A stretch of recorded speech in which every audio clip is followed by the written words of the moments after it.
Hello, everyone. Hello.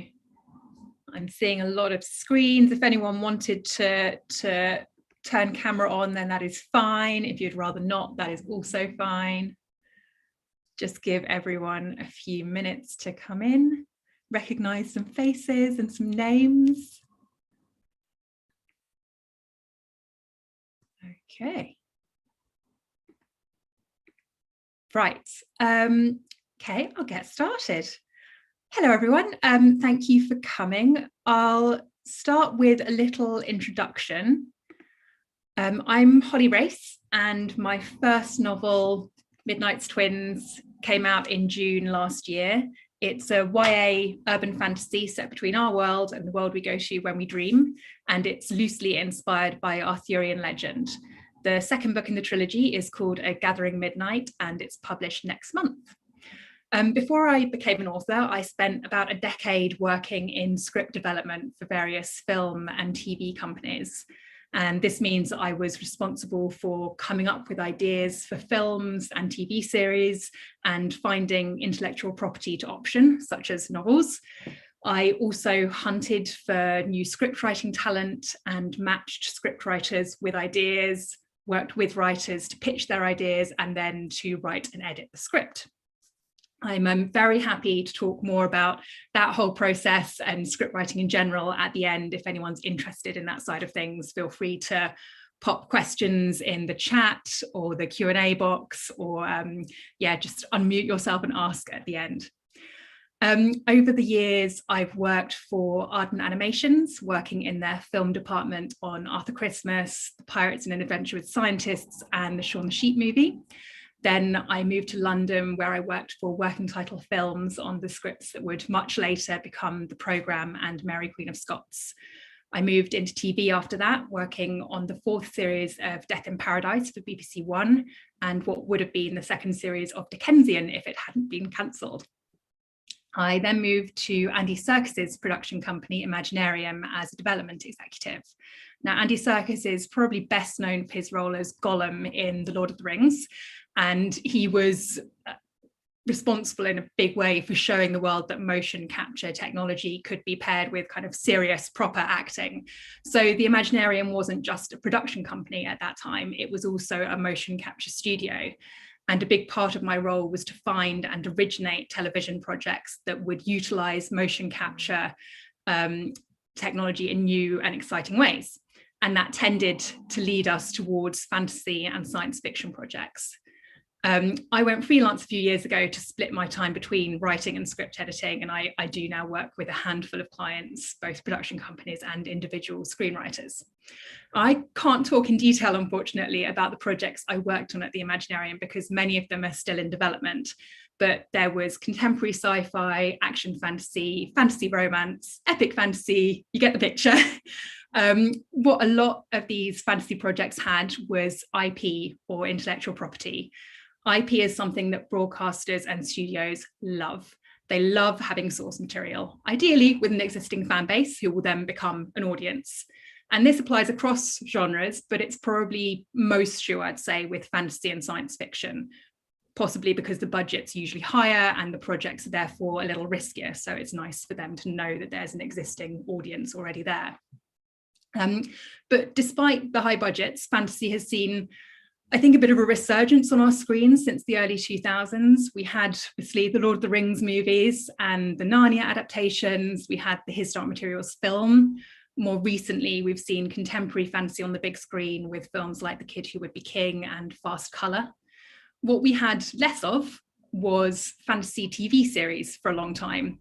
There was True Blood, there was Buffy, and the BBC had its Saturday night family show Merlin, but we didn't really see big epic fantasy on the small screen.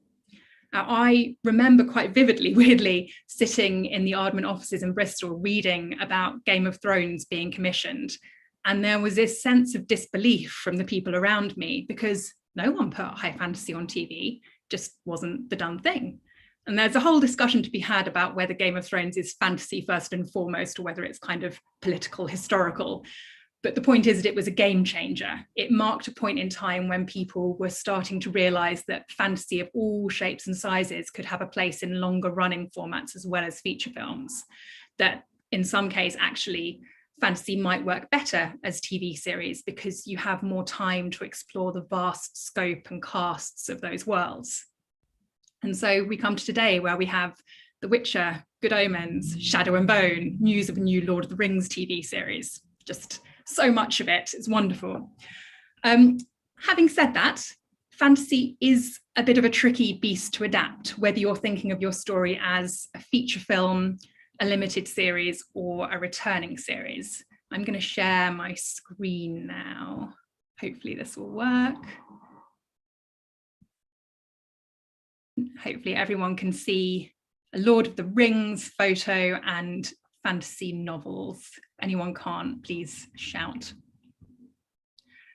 So I'm going to talk in quite generalized terms here because we've only got an hour, but I hope that if you've got, say, a portal fantasy or an urban fantasy or a middle grade, whatever, you'll be able to pick the things that do apply to your novel.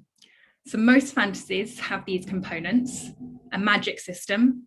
This could be quite complicated, or it might hinge around a single difference between our world and the fantasy world. It might feel quite familiar to us from popular culture. We all have a preconceived idea of what dragons are, for example, or witches and wizards. Or it might be alien to most audiences, either because it's based in a culture that hasn't been front and center of westernized popular culture for decades, or because the author has crafted it without any reference to existing lore and legend. Most fantasies have some kind of world history, especially those marketed at an adult readership. They have large backstories, complicated histories going back centuries. Sometimes those histories might inform the present day story. Sometimes they'll be kind of incidental, extra texture, rather than being pertinent to the actual plot. A lot of fantasies have a big cast. Often they can be ensemble affairs with large families and networks of alliances. A lot of fantasies have a giant map. I don't know about you guys, but one of the big joys for me of opening a fantasy book is being able to study the illustrated map in the opening pages to kind of get that thrill and sense of wonder at exploring a completely new world. And then we've got metaphor and allegory. This might look like a bit of an outlier, but a lot of fantasy worlds are ways of exploring issues that were big concerns at the time the author was writing. Some people believe that The Lord of the Rings was inspired by World War I, or the kind of onset of industry. The White Walkers in Game of Thrones are often seen as an allegory for climate change. My own books explore the rise of populism and the way it can warp our imaginations. So there's a lot to try to transfer to the screen with all of this. And if you add that to the demands of screen storytelling, you start to see how some of the elements of fantasy novels might clash with the way we tell stories on screen. So screen storytelling demands momentum, a plot that is always moving forward. And I don't mean by that it always needs to be fast paced, but there needs to be a sense that we're moving towards something, a focus. Otherwise the stakes kind of decrease and we lose interest, or the story can feel a bit aimless at times. In Lord of the Rings, for instance, the aim is obviously to destroy the One Ring. In the movies, the scriptwriters omitted some much loved and quite hefty sequences from the book because they didn't work towards this aim. For those of you who know the books, I'm thinking of Tom Bombadil and then the final chapters where Saruman kind of ruins the Shire. And there's also a reason, I think, maybe that people sometimes feel that the ending of The Return of the King was too long in the movies, despite being willing to sit through 9 hours of storytelling to get to that point, because the ring had been destroyed, so the momentum of the plot had kind of dissipated a bit. Then protagonists must be active and they must drive the plot.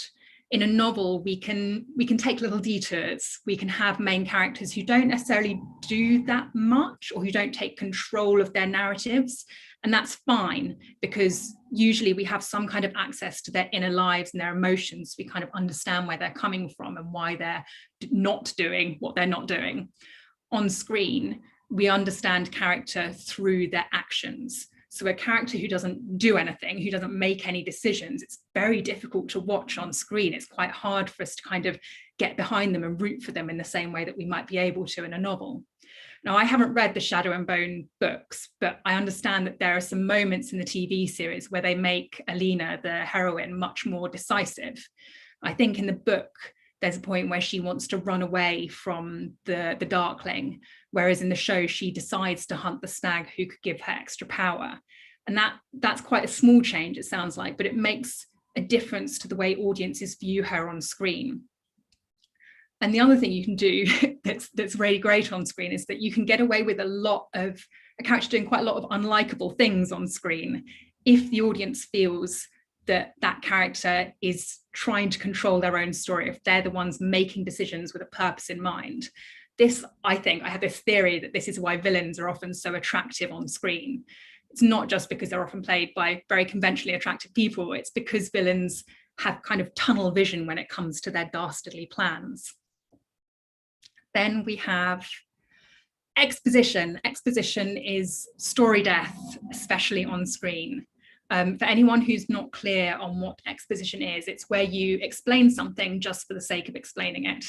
As a very clunky example, maybe a character tells their friend about the history of their country kind of out of nowhere. Or if you ever have a character in a script who says, as you know, to another character, that should be ringing alarm bells in your head that this is exposition, because if that character they're talking to already knows something, then they don't need to be told it. You're just telling it for the audience. So it's often necessary to explain things in fantasy, and in novels we can get away with simply inserting that explanation, especially if you're writing with a more omniscient narrator in the third person. On screen, audiences pick up on the jarring nature of those explanations if they're done via dialogue, as they often have to be. It feels kind of false because we know that we as an audience are being told something that jolts us out of the story. Instead of immersing us in the world, the scriptwriter's kind of suddenly addressing us through the screen in a way. And then our final one here, it's a visual medium rather than a word-driven medium. And I will talk more about this in a minute, but I wanted to flag it right now because it's a really important one. So how can we overcome some of these potential clashes between fantasy storytelling and screen storytelling? First tip, go back to first principles of your world. If your fantasy world is governed by one major thing, focus on that, at least to begin with. In His Dark Materials, the main difference between our world and Pullman's alternative world is that people's souls are manifested in demons. And in the TV series, Jack Thorne establishes this with just a very simple title card right up front with a sentence just to explain this. The Hunger Games does a similar thing to explain what the games are and why they're founded. Shadow and Bone does something quite similar, albeit a little more complex. There's this very small scene at the beginning of the TV series with a voiceover right up front to explain the fold and the geographical complications it has created for the people of Ravka. So if the magic system of your world can be boiled down to one simple statement, then use that. Focus on it, put it right up front to help to anchor your audiences and give us a simple piece of important context. If you have a more complicated magic system or world, then think carefully about how to prioritize those elements. As a simple exercise, list each element and think about which ones are most pertinent to your main plot. Those are the ones to focus on. Don't get too into details to begin with as you write your script. Think of the world building as creating a painting. You kind of add layer upon layer very gradually through the course of the story until you have a detailed picture, instead of trying to get into the details right from the start. Then use genre familiarity. As I discussed a few moments ago, there are certain fantasy elements that are so ingrained in our popular culture now that they don't really need an explanation. Dragons, witches, wizards, goblins, cloaks, swords, kings and queens. If your world has any or all of these, you have made life so much easier for yourself in the adaptation, because you don't really need to explain these things. You can just show them on screen. And the same goes for metaphors, I'd say. So if you're trying to explore an issue that's very of the moment in your story, then the more you can highlight the parallels between what you're exploring that people will recognize and what you're doing in your fantasy world, then again, it's something that people will recognize. Again, they can use it to anchor themselves in the fantasy world. The Witcher does this kind of thing really well because it's quite a familiar fantasy landscape. So in our opening scenes of The Witcher, really very little about the world is actually explained. We see, if you go and watch it on Netflix, we see the protagonist battling and killing a monster, and we understand immediately from that we're in a fantasy world. Then we see that the protagonist has slightly odd eyes, which makes us understand that he himself is maybe not entirely human, that he's a little supernatural. And then from that battle, he goes into a town, and we understand from the way people interact with him and other characters that magic is widely acknowledged as existing, but that not everyone has it, and that sometimes it's regarded with suspicion. And at no point in the script is any of this kind of stated outright on the nose. It's all done through visuals and through the way people just act. We're just in that world. So yeah, if you have a fantasy world that's going to be quite familiar to your audience, simply show it to them without explaining it. On the other hand, if you have a world that plays with accepted fantasy tropes or contradicts them in some way, think about whether you can use the audience's preconceptions to help draw them in and then maybe surprise them a little bit. Next one. Hinge everything around a central plot. It can be quite tempting with fantasy to show us everything at once and take your plot wheeling in lots of different directions. Again, in novels, we can do this a bit more easily. We can have lots and lots of subplots that maybe don't converge for ages and ages. But on screen, you need to have quite a rigid hierarchy of story threads. You need to know what your central conflict, your central arc or journey is, and you need to keep coming back to that. So, for example, Shadow and Bone is quite a good example of how to do this. The TV show actually takes both the Shadow and Bone trilogy and the characters from the Six of Crows series, and it builds the Six of Crows characters' plot around the events of Shadow and Bone, making it clear in the first episode how they're going to converge around a single purpose, which is sort of finding in some way the main character, Lena. In Northern Lights, we see most of the story from Lyra's point of view. In the TV series, we expand this, seeing a lot of the machinations of the church and some of the more important secondary characters. We get to see a lot more of the world and the way it works than we do in the novels, but it's all focused around Lyra being at the center of a prophecy and the battle with the authority. So there's sometimes you have to kind of make a bit of a call depending on how big your story is in the books. If you've got a very big, wide-ranging story with lots of different subplots, then you might need to kind of contract it slightly, especially in your first episodes, to get people in, kind of make them understand what the central arc is. Sometimes if you have quite a small, quite a narrow vision in the beginning in your story with, maybe you have a first person narrator, as I do in mine, maybe you can play a bit with opening that out and showing us other characters' point of views, again, as long as they're all kind of converging around a single story thread. Then visuals. So I teach a course in script writing for people who usually write novels, and the biggest misconception I come across is that scripts are all about dialogue. Honestly, whenever I hear a novelist say, "Oh, I'm adapting my book and it's so easy, I'm just extracting all the dialogue and popping it into the script," little part of me dies inside. Because screenwriting it's screenwriting, it's a visual format, you're not writing for radio. There's some kind of statistic that only about 7% of communication is verbal, and you have this amazing opportunity with screen to use that remaining 93%. The only sense you can't convey easily is smell. We're going to look at a script in a minute, but I cannot stress enough how important it is to focus on the visual side of your script as much as the dialogue, especially in fantasy. If you've spent so long creating a fantasy world, this is, again, an amazing opportunity to genuinely visualize it. Don't just tell the audience how it works, show them in glorious technicolor, big budget detail, you know, throw stuff at your art director and your costume directors and let them take your world and run with it. There's a reason that these people they specialize in costumes, in sets and stuff, and they're incredible at visualizing something that maybe was only a sentence in your book, for example. And then finally, when in doubt, return to the soul of your story. So having said all that about visuals, don't get lost in the spectacle. We talk a lot with adaptations, I think, about keeping the spirit of a book. And I think that's really, really important.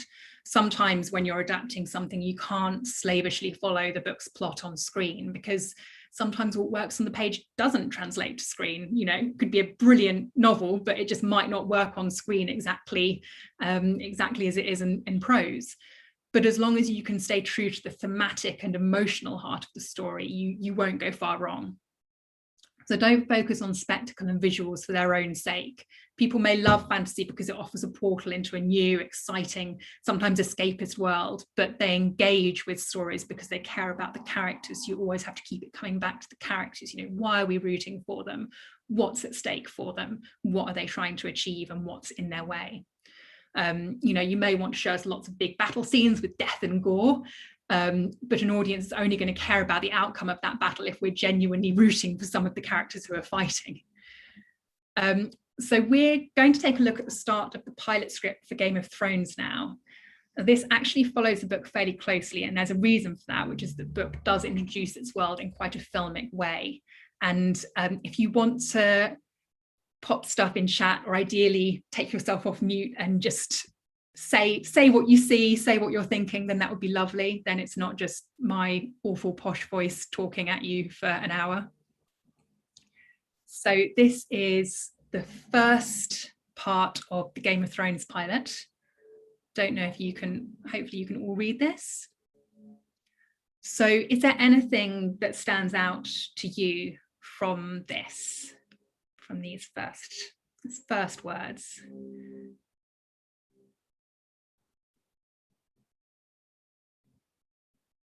Going back to what I was saying about visuals, is there anything that you're noticing about dialogue versus action?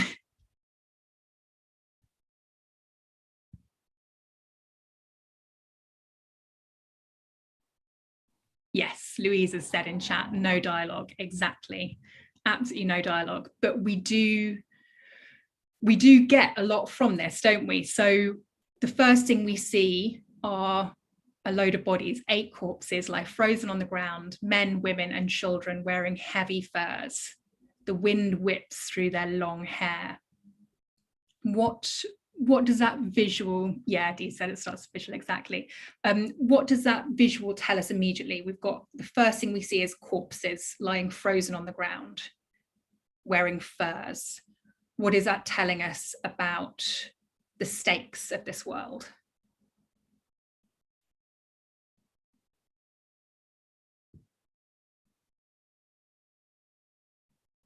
Yeah, high stakes, life and death. Exactly. Yeah, exactly, Dee and Carly. High stakes, immediately we see death all around. Exactly. So immediately we know that this is a world where people are going to die. It's going to be quite brutal. This is a very tiny thing, but we've got men, women, and children wearing heavy furs. And then we've got a ranger who is riding a horse. Now, this is going to seem like a really stupid question, but what does that tell us about the world? Because I think, yeah, cold climate, exactly. On the simplest of levels, yes, exactly, Dee, thank you, set long ago. On the very simplest of levels, this is a kind of like a historical fantasy, isn't it? This isn't contemporary London where supernatural stuff is happening. And I know that seems like so ridiculously basic, but it is all important world building for us. Okay, then again, I'm just going to stick with this page because there's so much on here. We see comrades. We see Will, Garrett, and then Sir Waymar Royce. What does that tell us, a Sir? Sir Waymar has an aristocrat's air of command. Despite his youth, he wears a supple coat of gleaming black ringmail and a lush sable cloak. And then Will and Garrett have clothes that are far less regal. They're leather and fur battered from hard usage. What is this telling us? Yes, exactly, Francesca. Nobility, hierarchy. That is a huge theme of Game of Thrones.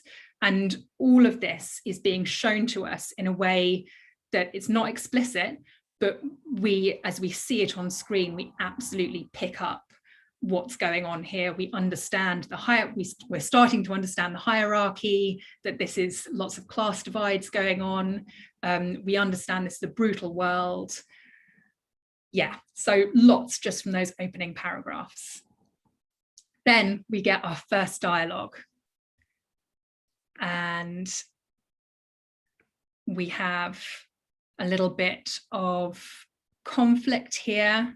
Any blood not that I saw? How close did you get? Close enough to see they was dead or sleeping? If Will says they're dead, they're dead. We should head back to the wall.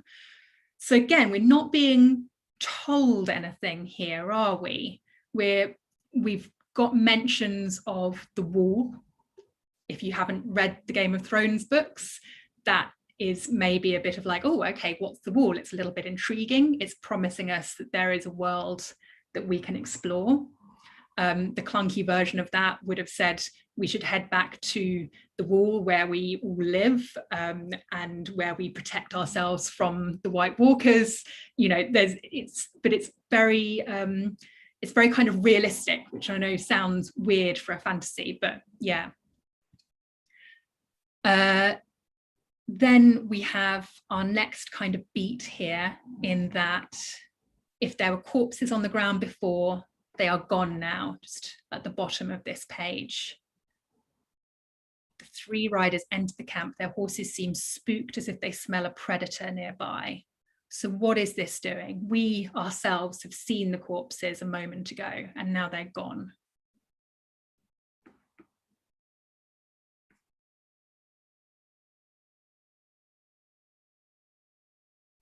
It's giving us some, yeah, exactly. Yes, exactly, Louise and Carly. Building tension, suspense, impending threat of attack. Yes, absolutely. It's kind of like, oh, okay, something really weird is going on. So we're starting to get the impression that maybe there is something supernatural here. Up until this point, we've seen corpses, so we know it's a dangerous world, but we haven't seen any magic really, have we? So it could just be historical. But yes, now the corpses have magically vanished. Very, very strange. And then things get a bit weirder.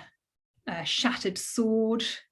And we have Will stares at the shattered sword. He knows what this means. The dread on his face is unmistakable. And yeah, everyone's like, oh no, something is bad. Horse bolts. That Will stares at the shattered sword. He knows what this means. The dread on his face is unmistakable. It's a very, like, we don't know yet what that means, but it's giving us a little insight into the way that he's thinking. And those kind of actions, even though they're not said, they can be really useful for an actor who otherwise is going to be having to kind of fill in the gaps and fill in the subtext for the way they do things or what they're saying. So you can be quite novelistic in the way that you write your scripts, I think, more than a lot of people realize. Then we finally see a figure stepping into the moonlight, tall and gaunt, with flesh pale as milk. It slides toward the rangers on silent feet. Its armor appears to be carved from ice, its sword translucent, a shard of crystal so thin it almost seems to vanish when seen edge on. And this is the other, which we later come to kind of call the White Walkers. So what are we thinking here? What does this kind of tell us? And again, it's a very basic question, don't overthink it.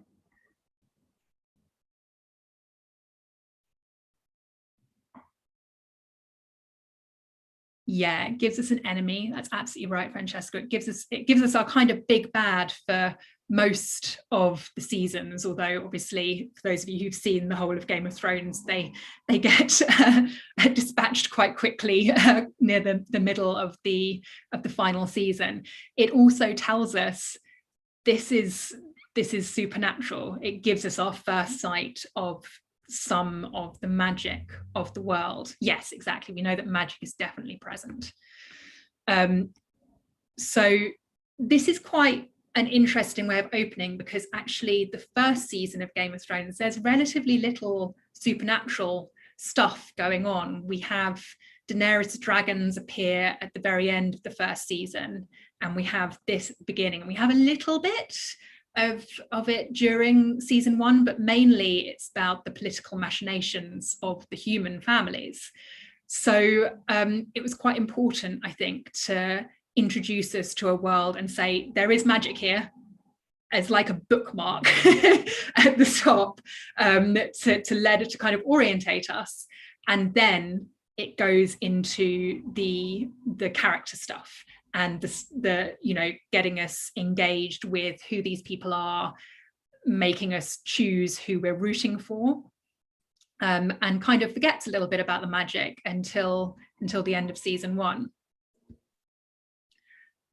So yeah, we have our first deaths. Again, it's all quite brutal, and then we have our title credits, and this isn't always done. If you don't have a clear idea for how you want your credits, and not many people do, then you don't have to do this. But I think this is a great way of kind of showing us the world of Westeros. I don't know how many of you have seen Game of Thrones or can remember, but it has a very memorable title sequence where we're shown over the map, and it pinpoints different places in Westeros that we're going to be seeing in that episode. And this is kind of the rudimentary version of that in the script. Now, why do you think that they have done that and made this kind of a thing in the script this early on?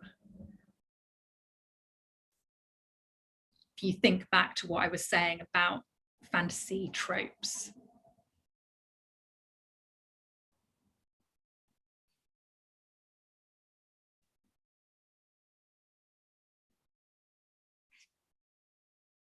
Anyone?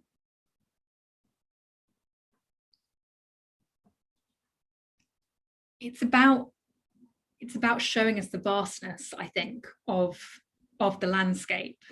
Fantasy, specifically epic fantasy, is about building a big world with a big history. Yeah, exactly, Dee. Yes, I think the chat is a little slower.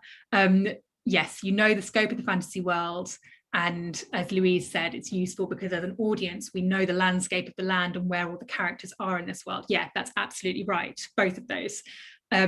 It's kind of stating right up front, this is going to be a big world that we are going to explore it, but just not yet, because what we then do is we kind of contract into the Stark family, and we stick with the Stark family for quite some time, actually, and these are kind of our heart characters. They're the emotional anchor for the entire show, really, is this family. And we absolutely, over the seasons, expand out into like hundreds of characters, and our sympathies do go elsewhere at times, but we always come back to the Starks. If you watch most episodes or most seasons, they remain the kind of a plot of the show. So yeah, we come down to Lord Eddard's Ned Stark and his children, and here again, notice no dialogue yet. We take our time with introducing Ned's sons and picking out that Jon looks a little different to his brothers. And we spend a little more time with Bran, who sits very still watching a doomed man. He's never seen an execution before. The prospect of it terrifies him. Yeah, we have very, very little dialogue here, don't we? I'm just going to go down here. What do we get? What do you get from this kind of exchange on this page here, with Ned reading the execution and the charges?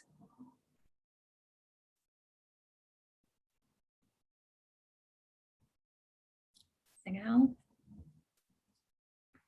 Anything it's showing you?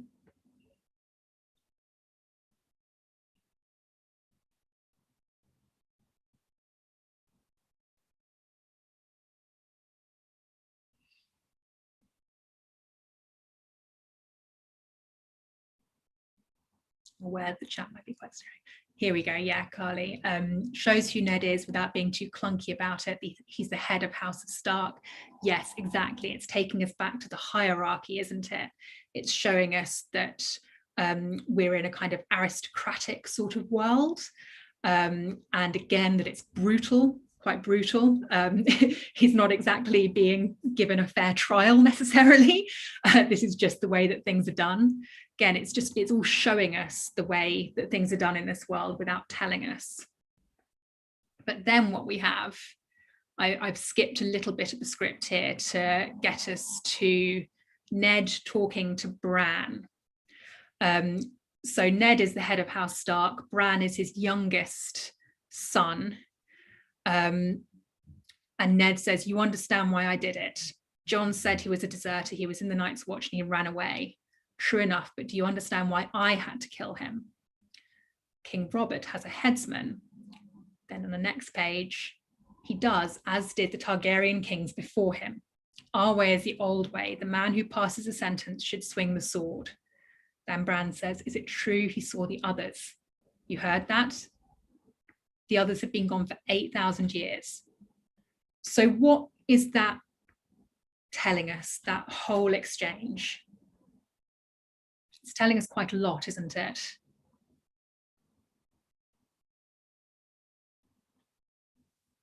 Yeah, it's showing us that Ned is honourable, absolutely, that he bears responsibility on his own shoulders for doing kind of the dirty work, I suppose, of execution.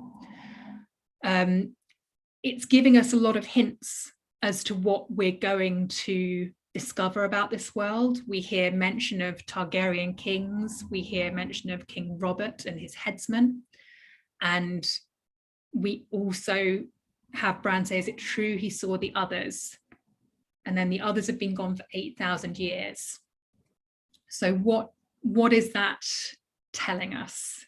Yes, yeah, exactly, Francesca. The others is not something that is normal even in this world. It's a momentous event. Yes, this is what is called in script talk the inciting incident, which is something that kind of kicks off the whole story. And this is the sort of prologue to that, in that, yeah, the others are coming back into Westeros. This is going to be the big threat. But that, yeah, magic, the kind of central conflict of a lot of Game of Thrones is magic is no longer kind of in existence. The others don't exist anymore. Well, I've seen them, they've killed a lot of my friends, and sort of persuading people that they do exist. So yeah, there's an awful lot that we're getting from those opening pages, but none of it feels clunky, really, does it? Or kind of on the nose. Why do you guys think that it's Ned talking to Bran, specifically the youngest son here? Any thoughts?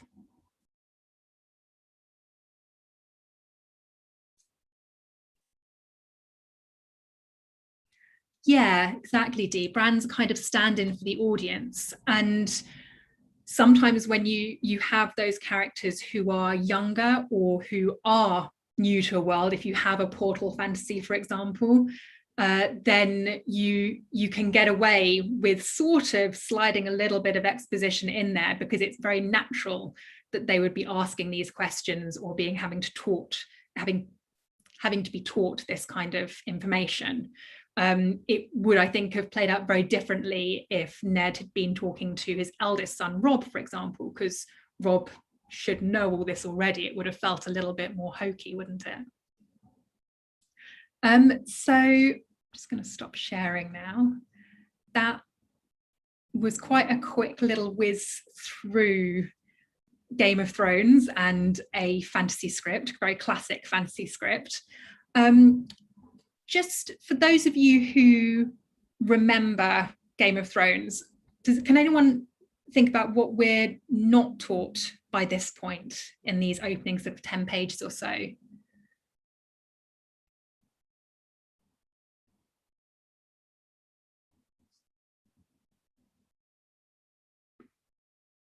No, it's actually a while ago since Game of Thrones came out. We don't have the backstory of the big fight that killed or drove out the Targaryens, do we? That's actually quite a big bit of history in those books, but it's not referenced until much later in the episode, until the point when we really need to understand it for the purposes of the story. So again, it's kind of a lesson to keep your powder really dry with your backstory until you absolutely need your audience to understand it. Otherwise, again, it kind of slows the pace. It starts making the plot feel a bit unfocused. So that was a really quick sort of whiz through some tips, and I hope that's given you some ideas for how to adapt your fantasy novels. I wanted to leave a bit of time to answer any script writing in general or fantasy questions you might have for the rest of our hour. And I'm also going to pop a little version of this presentation into the chat so you can download it. I'll do that now. If anyone wants to come off mute or pop anything in the chat box, then please do. Otherwise, we're gonna end very early.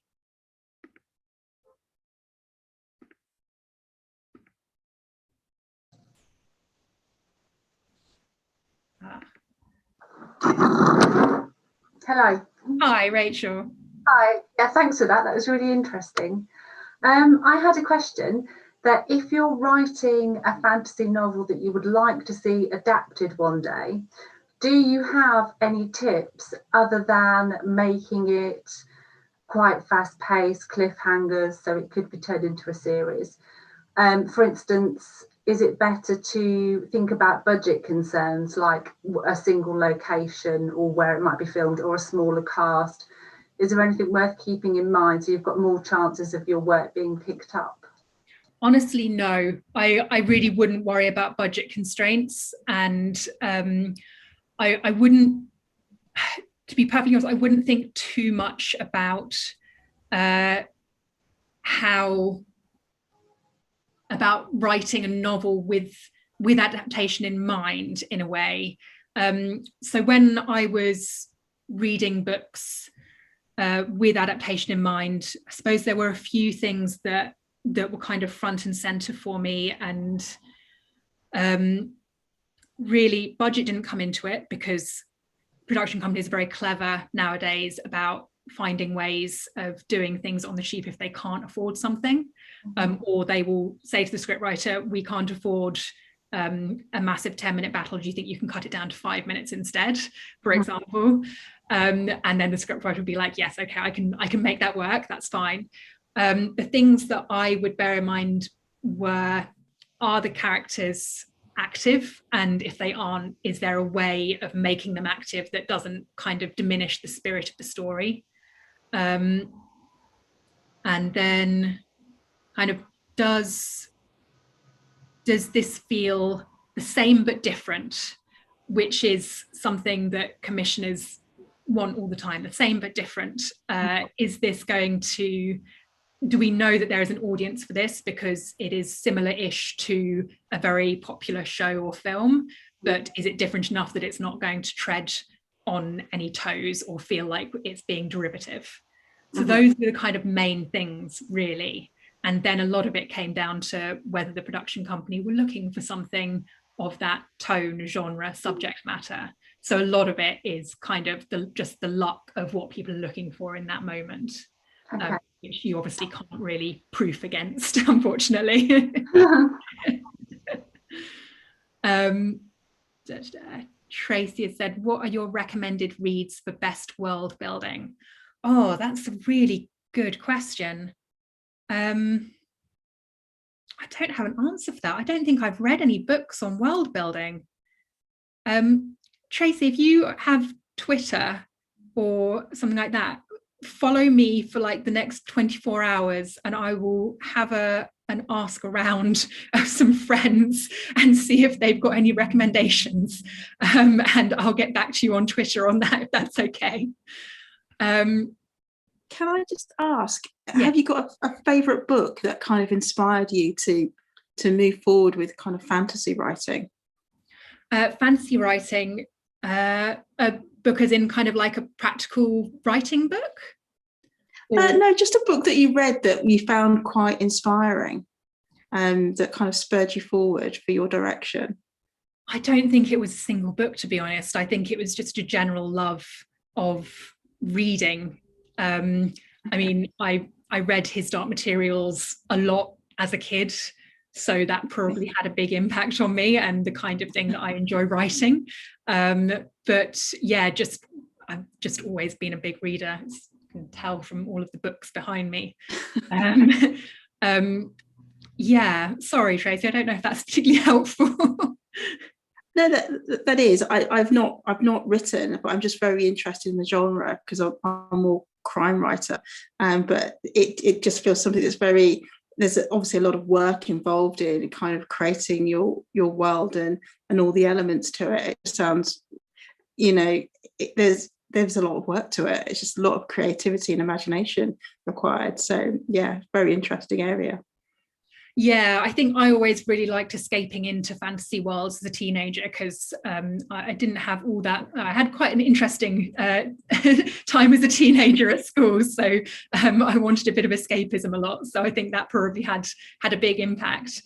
And yeah, I think there are some fantasy writers here, and I know, and I'm sure they can attest to the fact that world building is hard. But I think all writing's hard, isn't it, in different ways. Crime writing, trying to figure out a crime plot and a whodunit and all of the different clues just baffles me. So huge respect for you on that. Thank you for that. Dee has asked, is 3-act structure a must while writing your novels, that it's easier to adapt? I don't think it's a must. I don't think any of this is a must, to be honest, Dee. You at the end of the day, you have to write what you want to write, no matter what anyone tells you is the right way to write. I think 3-act structure, I mean, some script writers think of it in terms of 4 acts or 5 acts. That's definitely a kind of thing for script writing, but I think most writers generally kind of achieve an ebb and flow of pace and narrative when you're writing novels anyway.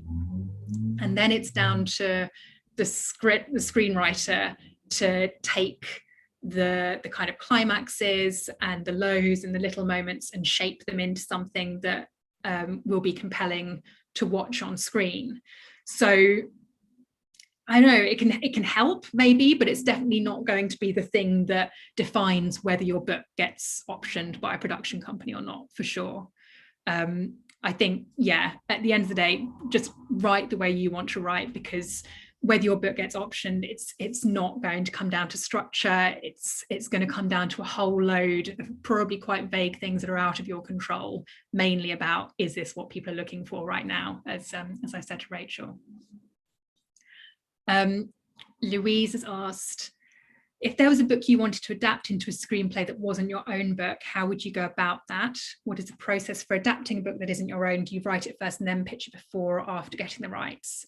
Oh, that's a really interesting question. I think it's a little bit risky to write it and then ask about getting the rights, to be honest. Better to inquire about the rights with the books, with the author's agent, see if they're available. you might, depending on the book and the author, be able to come to some kind of agreement with the author that, you know, you can have a crack at adapting it and taking it out to broadcasters or production companies without buying the rights, but it puts you in a slightly precarious position. I would personally always recommend offering to option the rights for, say, 6 months if you can, and you know, if the book's been out for quite a while and it's available, then you might be able to do that for quite a reasonable amount of money. But yeah, I would suggest always approaching the agent first, because those rights may have already been optioned and, you know, it just hasn't been announced anywhere first. Then I also want to know what you thought about the ending of Game of Thrones. This is being recorded, so I feel slightly awkward because I really don't like kind of bashing other people's work, because I know how hard it is to write. I had mixed feelings about it, to be perfectly honest, as I think a lot of people did.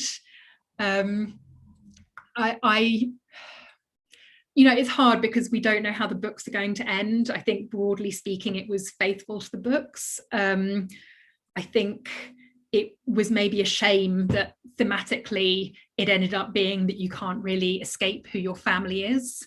And that kind of feels like a bit of a downer to end a massive epic fantasy on, when I think a lot of those characters were on trajectories where they had a chance to break away from who they were supposed to be.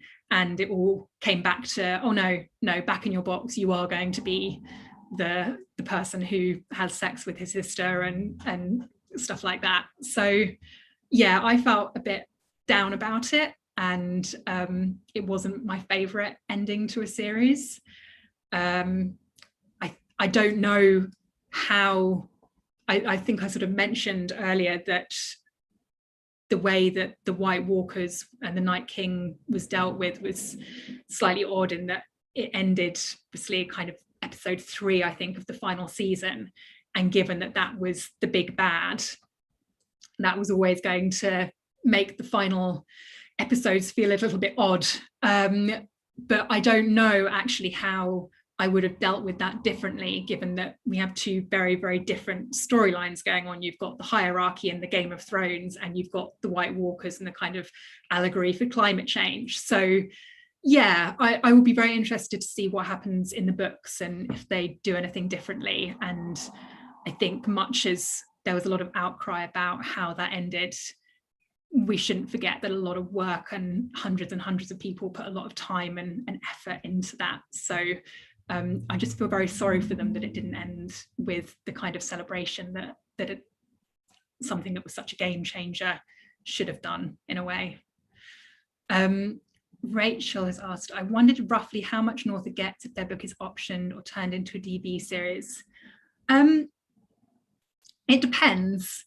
I think, I mean, I've optioned books that have been out for quite a while, and so maybe, you know, there hasn't been a kind of real appetite, you know, I haven't got into auctions or competitions with other production companies on them. I think I've optioned for, I think it was about £5,000 for a year, but it can be a lot more than that if there are lots of production companies interested in a title, and if you're in the US, I think it can be a lot more. I'm talking kind of British production company. If it gets turned into a TV series, that's really down to your agent, to be honest. You might get an executive producer credit, which comes with a paycheck. You should get a percentage of, I think it's the production company's fee, which is a kind of separate bit in the budget. But it depends on the budget. It depends on how much your agent can get for you. So it's, you know, it's a tidy sum. And obviously if you go into multiple seasons, then it's an even tidier sum. But yeah, it is quite variable, I'm afraid. So I can't give you a solid answer on that. D has said, following on from Rachel's question, if your book is adapted into a movie, do you get more than if a movie is just loosely based on your book and they change a lot of the plot points, or is there no difference? I don't think there's any difference. I think they're paying for the IP, the intellectual property, and that's it. Yeah, they're paying for the rights to adapt or base on your book. So yeah, it's not really any difference if they change a lot. Any final questions from anyone? I just have a little question for Carly or Joanna, because I'm unable to attach my handout that I prepared. It's saying that I don't have the ability to do that. So I don't know if Carly or Joanna can hear me. Yes. Hi, Holly. Hello. Hello. Fantastic so far. Yeah. Well, there's two things we could do. Either you could email it to me and I can try to attach it, or it might just be easier if we can put it on the program on the website with your event description, so people could just go there and then they can download it for themselves there, if that works for everyone too. That's another option.